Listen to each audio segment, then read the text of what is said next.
Levinson, and welcome to Light On, Light Through, episode 397, an interview I just finished conducting with Gerrit Van Woudenberg. So who is Gerrit Van Woudenberg, you might ask? Well, he has directed what I think is a really wonderful movie, one of the best of its kind, in fact. He's been working on this movie for 20 years. The name of the movie is Quantum Suicide. It's going to debut on Amazon Prime Video this coming Friday, October 18th, in just a few days, and on a couple of other places as well, which Gerrit mentions during our interview.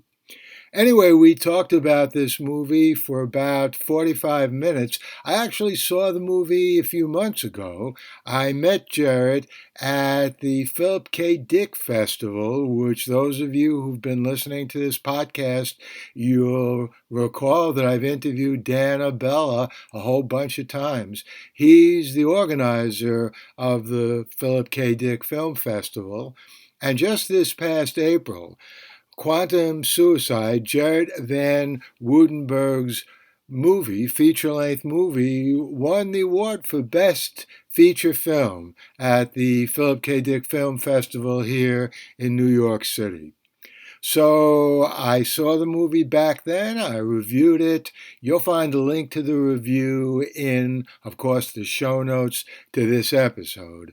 And Gerrit and I had a great conversation. We talked about the physics that underlie the movie. We talked about how an independent filmmaker makes a movie.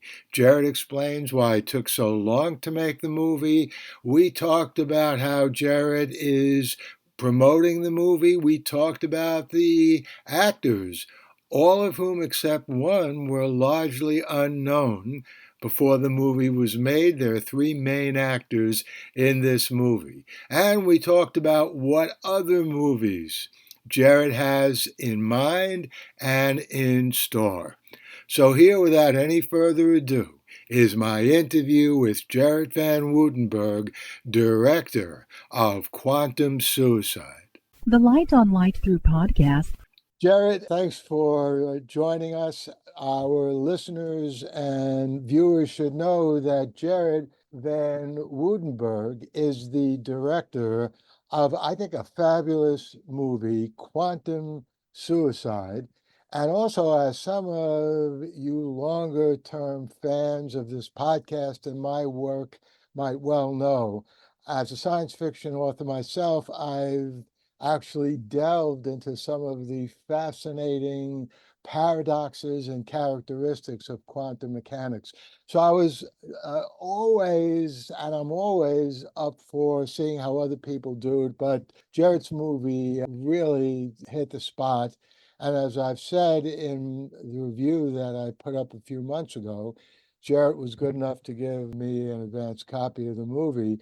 It really, I think, plays the same kind of instruments as Primer did all those years ago. And it's a completely different story, of course, although time travel and alternate realities are related. But that in itself makes the movie immensely commendable. So let me start off by asking you this question. Yeah. I noticed in your press kit that one of the, I guess it was the first question that the interview asked you is, what's quantum suicide? And you gave like about a one paragraph answer and concluded by saying there are all kinds of other incredible, strange things, but I can't go into that now. So that's what that poor interviewer. Maybe you can give our listeners and viewers a little more on that. First of all, tell everyone what quantum suicide is, but then, even in some ways more important, what are some of these fascinating nooks and crannies that you feel at 2 o'clock in the afternoon you can't understand, at maybe 11 o'clock in the evening you can? Yeah, totally. I mean, you don't want to like write someone a novel when they ask you the first question. But I'm happy to get into it, and I love thinking and talking about this stuff. Okay, so your viewers might be aware of Schrodinger's cat. Schrodinger's cat is the most famous thought experiment in quantum mechanics. In Schrodinger's cat, you have a cat in a box and you have something that can kill the cat hooked up to a quantum test. And you run the test, and the test is binary. It'll give you a yes or a no. If it's a yes, it kills the cat. If it's a no, the cat keeps living. Nothing happens. Um, so that's Schrodinger's cat. Quantum suicide is fundamentally the same experiment, but now the experimenter is the cat. You put yourself inside the experiment, and you're in the box with the thing that can kill you hooked up to the quantum experiment. And the experiment runs. It's a binary yes or no. One answer, it kills you. One answer, you keep living. But in quantum suicide, you would run the experiment over and over and over again. And the idea is if if the many worlds interpretation is correct, which is one of surprisingly one of the leading interpretations of quantum mechanics among professional physicists, this thought experiment says you will always live. As the experimenter, you'll continue to exist in the reality where you don't get killed by the experiment. Um, so what it has this idea of like quantum immortality built into it. Um, Now, we don't know if this is accurate, and the idea is it's a thought experiment. So it's not something we're supposed to try. It's just something to think about. Um, but if the quantum suicide experiment is true, like if you can run that experiment and no matter how many times you run it, with the 50-50 odds of you surviving each time, but if you run it a million times and you keep surviving, that says that many worlds is true. That says that the observer's role in the creation of reality, um, like the observer is fundamental to the way reality works. Uh, and that's a really big question in quantum mechanics. Like, what does it mean, uh right? Because there's like in quantum mechanics the idea is like everything is in superposition, uh like things exist in probabilities. It's not just this thing happens and this thing happens. It's not deterministic. But what's the mechanism that allows like all of those possibilities to become like the thing that is reality? And what role does consciousness play in it? But if quantum suicide is true, then consciousness plays like a very pivotal role in the creation of reality. Okay, and that's very important. So that's the key. It's the crucial necessity of consciousness. In order for consciousness to continue, the person has to be alive. A dead person is unconscious. If the scientists were killed, that would end the whole thing right there. And Yeah. and that's why, even though on the one hand, a la Schrodinger's cat, there's a 50-50 chance that the cat will either live or die, but the cat is not the experimenter. If you're doing it with a human or any sentient experimenter who's running the experiment, since that entity set up the situation in the first place, that's why, even though this is called quantum suicide, to some extent, a better name would be quantum survival, right? Totally. Yeah. And the thing, like the other like really interesting and kind of like like you wouldn't expect this, this effect. um the result is dependent on your reference frame. So if you're the experimenter inside the experiment, then you're gonna live. But for anyone outside the experiment who watches you run this experiment, they're gonna see you die. Right. Yeah, so reality splits based on your reference frame, like in this particular context, if these theories are true. Yeah, that's an extremely important point, obviously, of the movie, because the poor wife is going through hell. Yeah. She wants her husband obviously to live.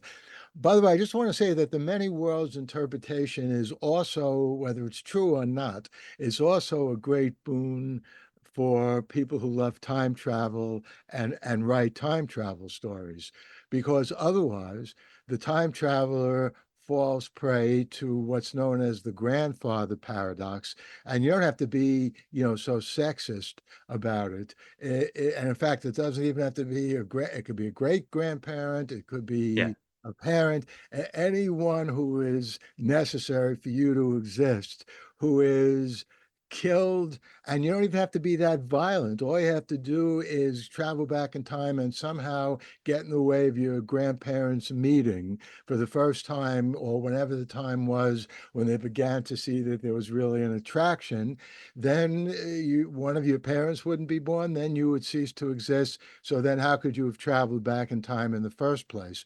But I realized a long time ago that the many worlds interpretation does provide a way of getting out of that, because if Paul Levinson one travels to the past and prevents his grandparents from meeting accidentally or deliberately, yeah, that will end Paul Levinson one. But at the very instant that Paul Levinson one changed something in the past, that created a different universe. It's a universe two in which there's a PL2, and he can travel and do whatever he wants or not. So totally. Yeah, it allows for multiple timelines right. to coexist, which yeah makes things potentially make more sense in a time travel narrative. Yeah, but I mean, look, but what always bothered me, I have to say, because I'm a lot like you. That's probably one of the reasons why I love the movie. Is on the one hand, I certainly love things that make time travel more possible, but do you, in your heart and soul, really, really believe that right now, as per the many worlds interpretation, there are an infinite number of universes? I don't mean universes in the physical sense, I mean alternate Yeah, universes. Obviously, a universe in which you and I never met, a universe in which we met, but I stupidly didn't ask you, hey, send me a copy of the movie, a universe in which you never made the movie, a universe, you can just go on and on and on. Honestly, in my heart and soul, just on using Occam's razor, that doesn't seem like a very reasonable state of existence. the existence of parallel universes. Yeah, Yeah, I mean, yeah, these are these are big existential questions that I do not know the answer to. Um, I mean when I made this movie, when I wrote this movie, I did I was not approaching it from the perspective that the many world interpretation is true and what we're making in this movie is the correct interpretation for the way reality works, but I thought it made for a really interesting narrative. Um, but I do. So I did not believe in parallel universes. I didn't believe in the multiverse when I was younger, when I was making this film. Um, I don't have, I don't firmly believe it either way these days, but as I've gotten older and probably through the process of making this movie, uh, I'm becoming more open to the idea of the multiverse, of the existence of parallel realities. Um, I do not I don't even know. Yeah, I don't know either way how I feel. I'm probably 50-50 whether the multiverse exists or not. yeah. Well, no, I can understand that. It's another one of these things that depends on the time of day you're thinking about it. But I think all people who love science fiction, who in any way make or contribute to science fiction, have apropos of Schrodinger's cat, I guess, have a fundamental duality where on the one hand, they're open to these strange possibilities Yeah. that have maybe some scientific legitimacy. But on the other hand, because it's science fiction, not fantasy, I don't know if you know this, by the way, but you probably do. Einstein didn't actually agree with much of quantum mechanics. He thought Niels Bohr was Yeah. wrong with that fundamental, right? And if you think about it, I guess I side with Einstein there. That is it really the case that the observation of a subatomic particle, not touching it, not doing anything physically to it, but the mere mental, and not sending out some kind of mental ray, but just the the mere thinking about it changes that particle. Bohr came up with that as a way of solving some very, very complex problems. But how do you feel about the solution that he came up with? I mean, I definitely like, especially coming from where Einstein was at that, with our knowledge at that point in time, like quantum mechanics didn't make any sense in the early 1900s. Like I certainly, if I were Einstein, I would have believed in a like deterministic, like approach to reality, and especially with the things that he had learned about relativity. Um, but what Einstein's work paved the way for quantum mechanics to exist. And I mean, it's like kind of in Oppenheimer, you see that, right? It's like, right, it's like the idea that we're standing on the shoulders of giants, but also that like there are generations of thinkers who, right, like Einstein's class, like they brought us to this next level, but then they couldn't really accept like what was built on top of that. And that's probably going to keep happening, right? Like as we keep uncovering the secrets of the universe, it's going to get crazier and crazier. Yeah, well, it's an interesting question. I mean, 100 years from now or 200 years from now, if I had to bet, and obviously it wouldn't matter to me, but I guess to my great great grandchildren or whatever, so they Yeah. would get the money. I think that things will move forward. Our understanding will move forward, but I think that.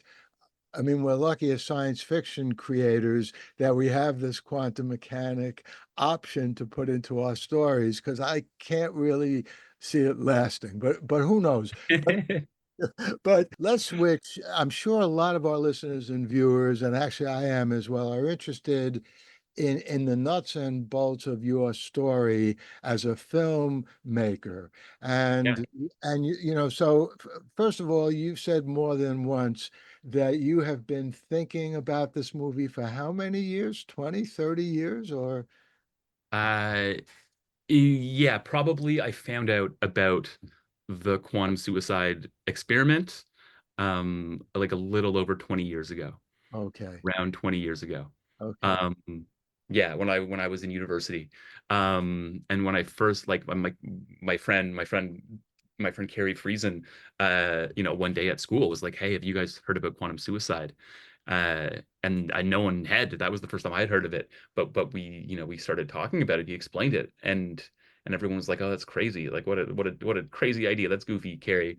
But I was really like, "Oh, there's narrative potential in there. Like, I'm gonna make that into a movie one day." Um, so yeah, it was 20 years ago that I got the idea for Quantum Suicide, the film.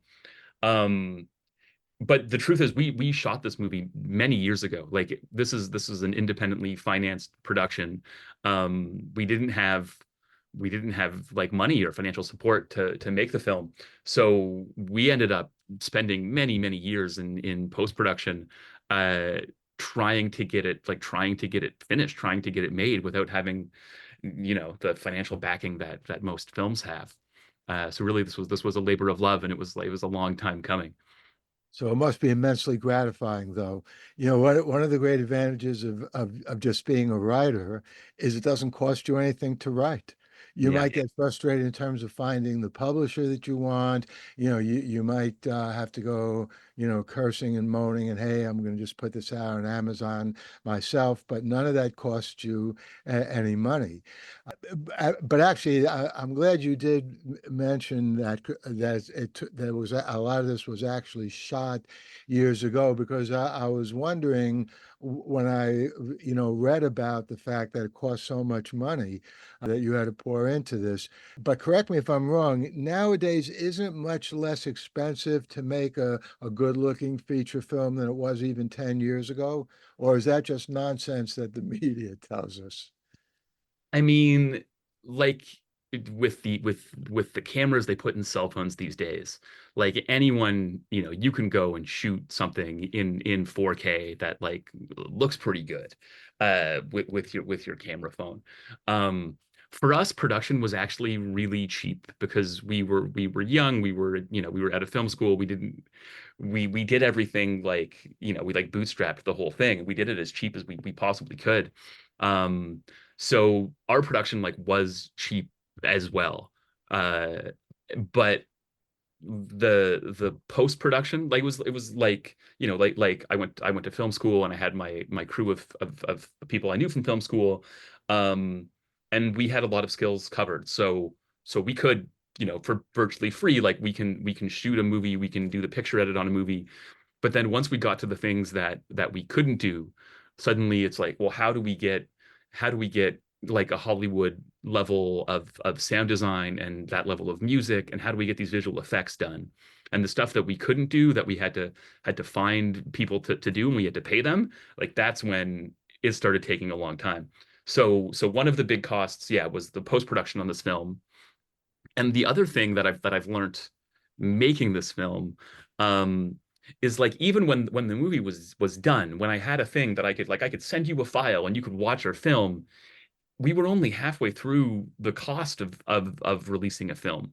Just doing all the legal work and getting all the clearances, and like applying to film festivals and getting all the legal pieces in order to release a film. That's actually quite onerous. Like that was surprising to me how much money you have to put in to get it kind of like legally ready to be a thing that can get released into the world. And I realized that that's kind of a fixed cost. Like even if you make a movie for $1,000 or $5,000, you're still, if you want to release that on Amazon, like you're gonna have to spend a lot of money getting all your ducks in a row.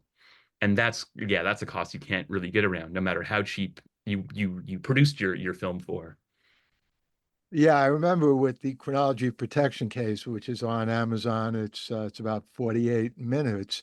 The same sort of thing happened. Jay Kensinger and I, Jay made the movie, I wrote the story it's based on. I Yeah. contributed a little to the movie, but it's a short. But suddenly, Amazon is the one that says it has to be exactly like this. This has to change. It has to be exactly like that, and that can be onerous.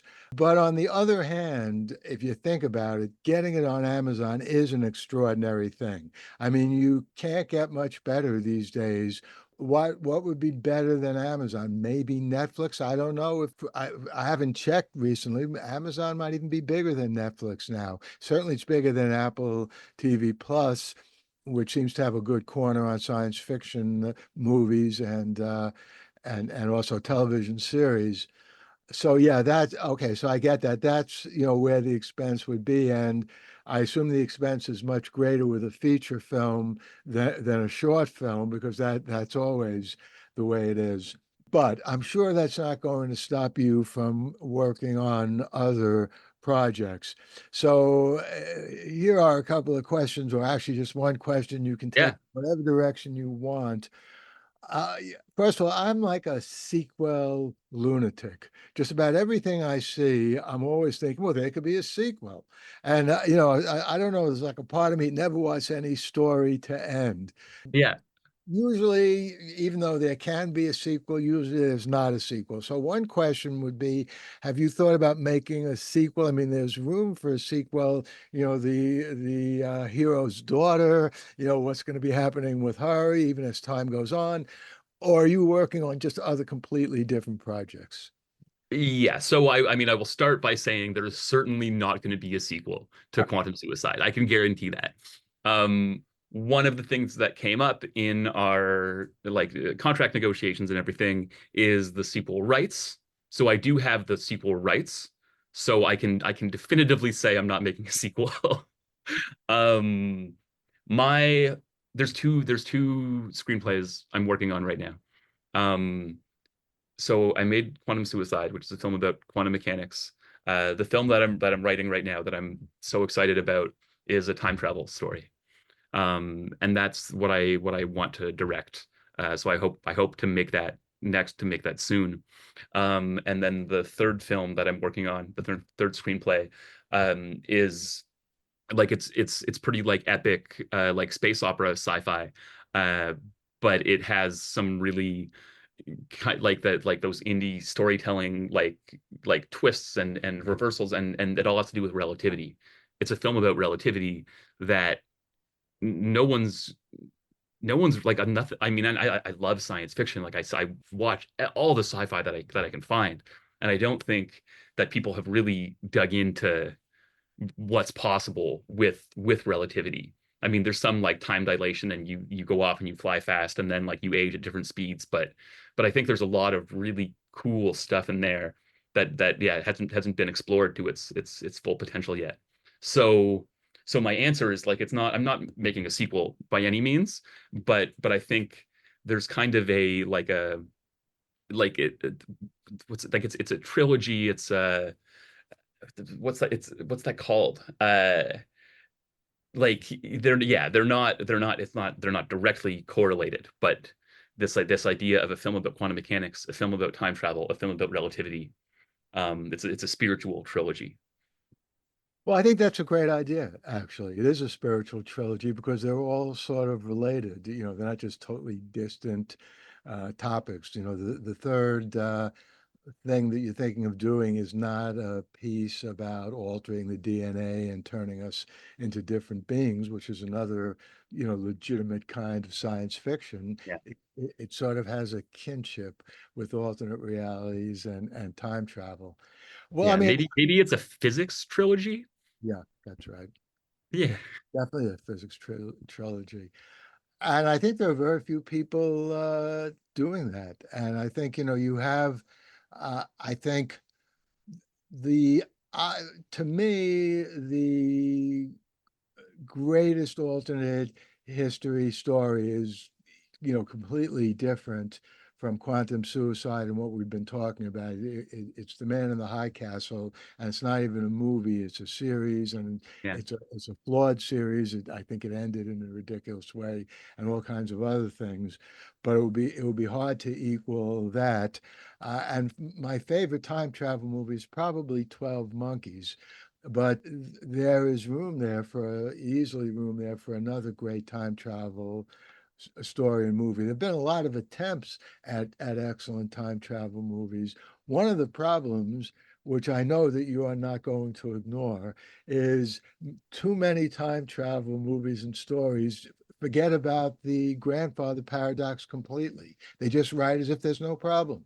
Somebody travels to the past, they bump into all kinds of people, they come back to the present. Unless the Yeah. movie is explicitly about that, traveling to the past is no different than taking a trip to Chile or Australia in our world.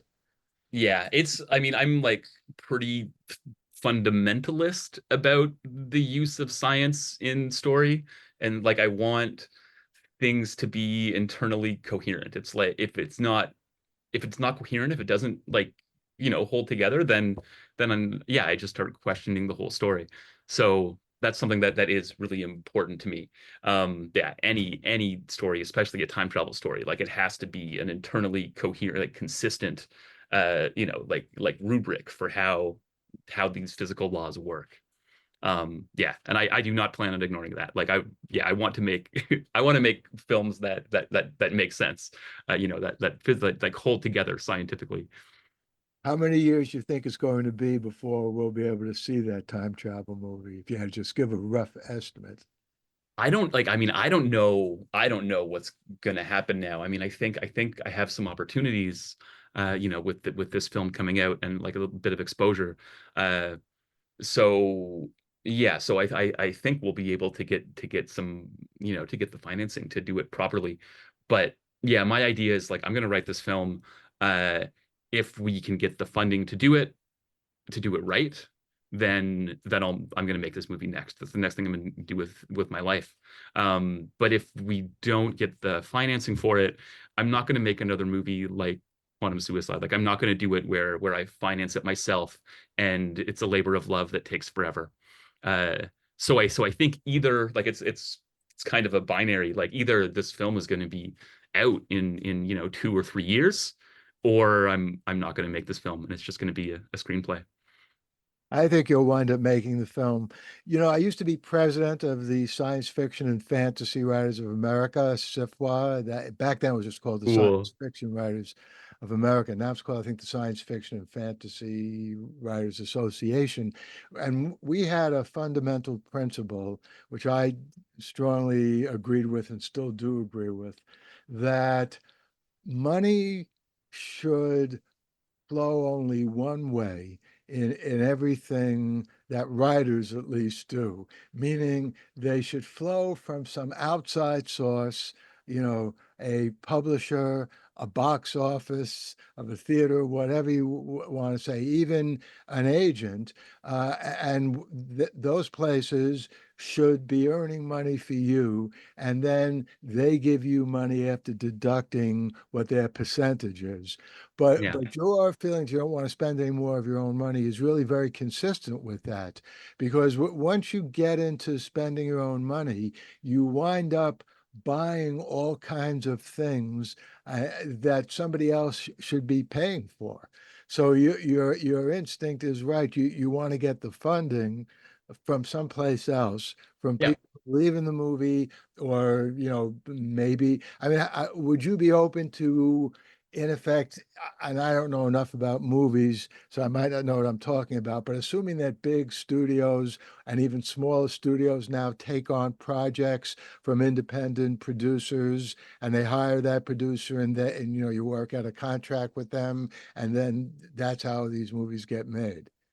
Yeah, like that's my plan, right? It's like this was independently financed.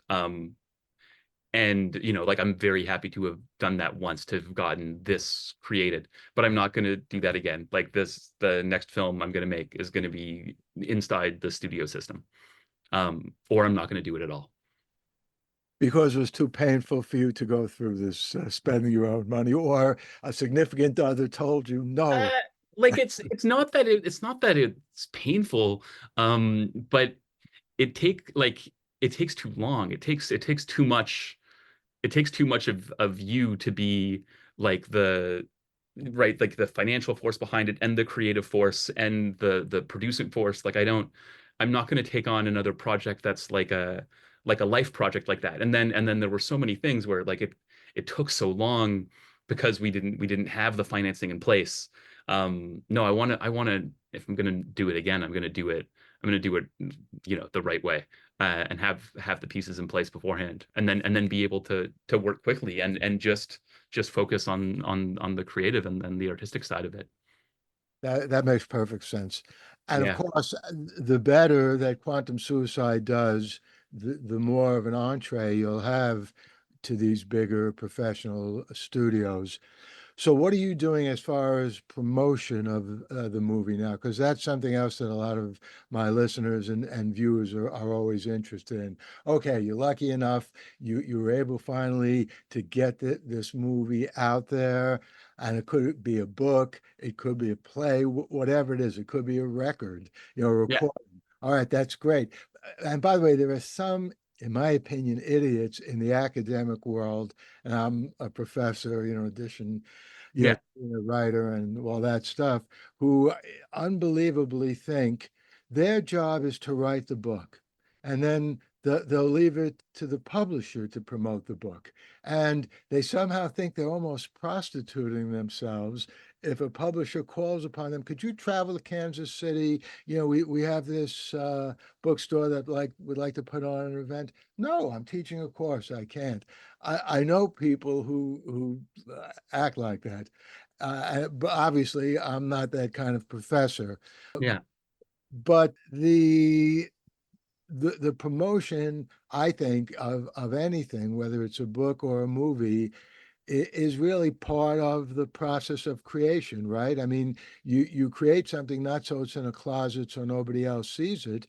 You create something with the goal that it's going to be out there to the world. So, what are you doing as far as the promotion, of the Yeah. movie? Yeah. So I mean, firstly, I want to second your point that it's a really like it's a part of the process to bring it into the world. And I actually like I found I've really enjoyed going to film festivals and traveling to film festivals and getting to show your work and discuss your work in with people and in the media and online. um it's yeah that's it's like the second phase of creation. Like you have to make it and then you have to bring it into the world. And it's been really gratifying to get to do that second half of it. But We've been playing film festivals for the past year. We played film festivals, all over the world, uh, which was an amazing experience. And then we got a sales agent, we got a distributor. So now the film is coming out on October 18 on Friday. Right. So now, yeah, the film's coming out. We have our distributor. Uh, the the publicity that we're doing is, I mean, it's like there's a lot of different verticals that we're approaching. But there's social media is like a pillar of it. We have publicists who have done an amazing job at Shinehouse. So that's like traditional PR. And they're, putting out press releases and getting reviews, and that's like all the mainstream press getting us into the hands of MSN and IGN and the whole like that whole like media beast. Um, and then outside of that, I'm doing podcasts. We're getting reviews. Um, what else are we doing? So now as a filmmaker, Letterboxed is a like a film kind of a film review social network website, and it's pretty like I mean it's like 10 years old, but now it's like it's suddenly come to the fore like this. It's taken over Rotten Tomatoes, and it's really active, and it's a really amazing community. Like I really love Letterboxd now that I've learned about it and gotten into it. So I'm really trying to be active there, and we're publishing exclusive content there, and I'm really loving being a part of Letterboxd. um yeah, I think that's it. And inside social media, there's a lot of stuff. I mean, we're posting on like Facebook groups, so trying to find, kind of like relevant niches and people who are really into like sci-fi and genre films and letting them know about it. Um, yeah, and we're managing our traditional like our Instagram and Facebook and Twitter. Um, yeah, I have a TikTok account, which is a new thing for me. But yeah, the production company has a TikTok account, and we're making TikTok reels, which is a totally different style of video and editing. Um, but I mean, and even like the format, right? Because it goes on your phone, it's like the vertical instead of the horizontal, which is kind of anathema to me as a filmmaker. But like you learn these new media forms, and there's a lot of there's potential there, and it's interesting learning the new rules. But yeah, also TikTok, so we're doing a bunch of stuff in social media. I have it on my list to start posting on Reddit, but I haven't gotten there yet. Well, you should do Reddit. Reddit can be enormously helpful. There are a lot of Yeah. very energetic people there. I'm with you on TikTok, by the way. I'm working away at like basically beginning to understand a little of it, but I still don't quite get it. One thing, though, as a professor, that I'm talking my head off about is I think, and you're a Canadian, so it's not in any way your country's fault. Our brilliant Congress and current President Biden, who I in general like, not to Yeah. get off on a political discussion, thought it was a great idea to pass. The Congress passed it, and Biden signed it into law that a couple of months into 2025, if China is not divested of TikTok, meaning TikTok, they have to agree to spin TikTok off, and China's Yeah. not going to do that. It's going to be banned in the United States. And one of the things I'm currently teaching a course, actually, I was saying one of the things I talk about called freedom of expression. This is a blatant violation of our First Amendment. And a lot of people who don't get how that works, the First Amendment, say, well, what do you mean? China's not entitled to First Amendment protection. Right. But Americans who want to use a Chinese system, they are entitled to choose Yeah. to. And so good for you for wanting to use TikTok. You know, Yeah, and I mean, and like I've learned kind of through this process, right, of bringing our film into the world, is how big the influencer economy actually is, right? And the number of people where that's their primary source of income, that's their profession, and a lot of people do it really well, and I'm sure there are tens of thousands, hundreds of thousands of Americans who are relying on that as their primary source of income. That's right. Yeah, Exactly. Yeah, well, this is something I was suspicious and would have been suspicious about this idea of banning TikTok in the first place, if only because there's something wrong with something that both Republicans and Democrats both enthusiastically support in this country, because the yeah. two parties, are in such different positions in terms of freedom of expression and so forth. Let's talk a tiny bit about the actors. Now, there are three unknown actors in the fascinating labyrinth of a movie that Quantum Suicide is. What are they up to? What are they doing? Are you doing anything more with them? Are they working out there promoting the movie? Are they doing other things? So yeah, there are three like main actors in the film. Um, so Andrew Rogerson and Kate Totten are both relatively unknown actors. Kennedy Montana, who's the little girl, she actually, like, when we shot this film, she was a big actor. She was a childhood actor. She was in the one with Jet Li. She was by far the biggest name involved in the film. Um, but yeah, since we've shot this film, so Kate has retired from acting, and I mean, I think she's lived an amazing life and done some really cool stuff professionally, and now she's raising her family. Um, and Andrew Rogerson has recently he's working in the film industry, he's working in props, and he's writing. Um, but he has a film that like a short that came out last year as well. So he's kind of getting back into acting. But really he's like, we're gonna make more movies. He wants to be a writer producer, and he's a great writer. He loves films and filmmaking. Um, and Kennedy has lived like a whole life since we shot this film. Um, She's a grandmother now, right? well, it actually is astounding, the life that she's lived. Um, but she has, like, we've kept in touch with her, and especially Shane Morgan, our producer, and Andrew Rogerson, the lead, have been like really tight with Kennedy and with her mom Judy.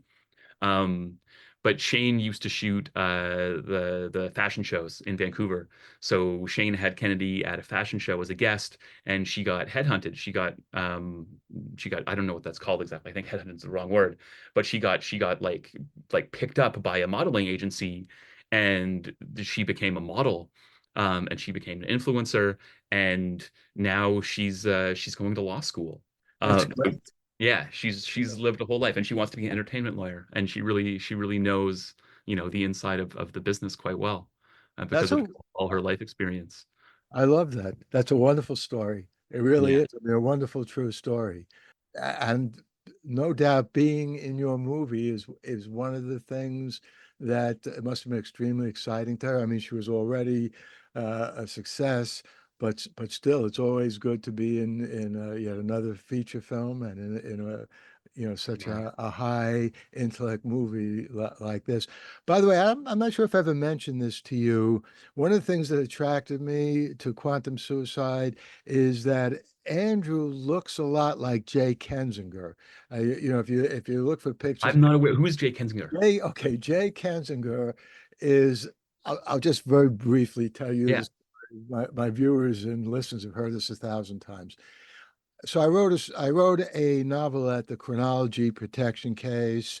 It was nominated for a whole bunch of awards, didn't win anything. It was reprinted half a dozen times. That was back in 1995. It was published in Analog Magazine. And I remember this as clear as day. One day in February 2002, I get a package at Fordham University, and basically there's this letter, this heartfelt letter saying, in effect, please don't sue me. And it's a letter from Jim Kensinger that he made without getting my permission, a short movie based on my novelette. And he tell and this letter, I still have it. I love it.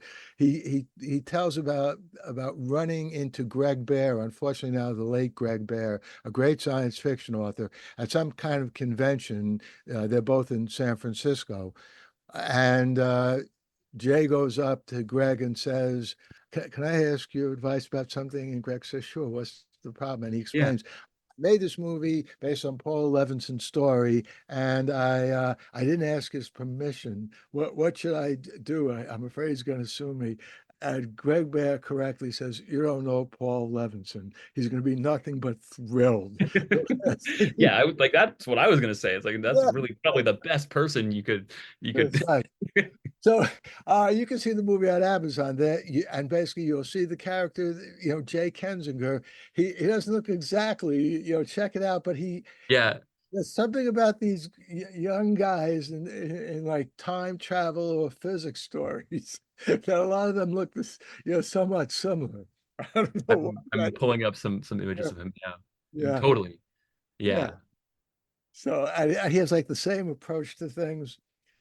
I mean, that was a crazy story anyway, because the story takes place in New York City, but with a vengeance. It's a quintessential New York City story. And Jay had no money. He couldn't come to New York and shoot it. So shot it in San Francisco and try to like bend the New York parts of the story into San Francisco. And it worked to some extent. But Cool. anyway, well, I think you have some great stories right there in terms of what the three protagonist actors are doing now that the movie has come out. Any final things that you want to let the world know through this podcast about the movie, about about what you're going to be doing? You pretty much told us what you're going to be doing, but I mean, okay, I will share where people will be able to watch the film. Um, so coming out Friday, October 18, you can stream it on Tubi and Plex. You can rent it on Amazon, on Fandango at Home, on Verizon Fios, and on a bunch of cable providers across the states. So all that's right. how you can catch Quantum Suicide. If you watch the film and you liked it, you want to support it, we'd really appreciate reviews on Letterboxd, on IMDb, on Rotten Tomatoes. All right, great. Well, I'm sure you're going to get many, and I predict, and I don't just make these predictions off the cuff. I think this movie is going to become, at the very least, a cult classic, because again, as we've been discussing and we were talking at the beginning, it addresses some very, very profound issues in a very almost charming way, precisely because it's low key and like it zooms into just this family living in this house and what's going on in that house. And so I think all the work that you put into it, I think paid off beautifully. And I'm looking forward to seeing this movie reviewed all over the world, and with the same kind of review that I gave it, which I said I thought it was a great movie. Yeah, I got a review from Film Threat that came in 5 minutes before this interview started, and it is a lot like your review, and it starts with the primer comparison, and yeah, it reminded me of what you wrote as well. But yeah, no, I really appreciate your kind words, and I'm starting to think that maybe that is that's the trajectory that we're going to be on because we're getting really great feedback. Yeah, it's all going great. Yeah, I mean, connecting it to Primer is important because Primer's in a class by itself. There's been no Yeah. other movie, in the time travel genre remotely like Primer. And your movie, again, is in a related topic, but not on the same topic. And, apropos of what you were saying about sort of spiritual trilogies, here there's like a clear spiritual duality between Primer and Quantum Suicide. All right. Well, listen, I hope to continue this podcast and keep annoying people for as many more years as possible. So here's an invitation to come back whenever you get your next project going. And by then we'll see what a big hit quantum suicide was, and we'll be able to discuss and the fact that it's a time travel story, we'll be able to discuss something that's even more enjoyable, at least time travel versus alternate history, slightly more enjoyable to me than alternate history. But since time travel is my number one and alternate history is a close second, it's really a slight difference. Totally. Yeah, no, I look forward to coming back on the podcast, and I'm sure I'll keep connecting with you along the way. Great. Take care. Yeah, you too. Bye, Paul. Bye-bye. The Light on Light Through podcast. And I hope you enjoyed that interview with Gerrit Van Woudenberg.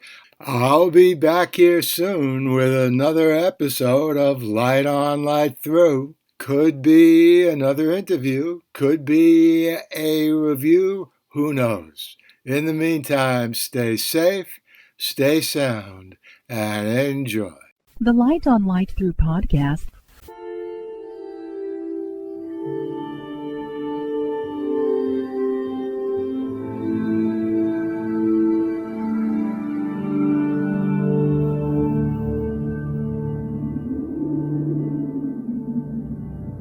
Athens, 2042 AD.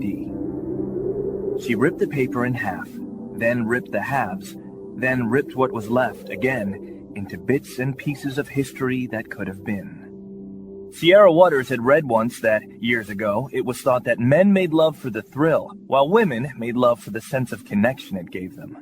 Curled Up with a Good Book says, Sierra Waters is sexy as hell.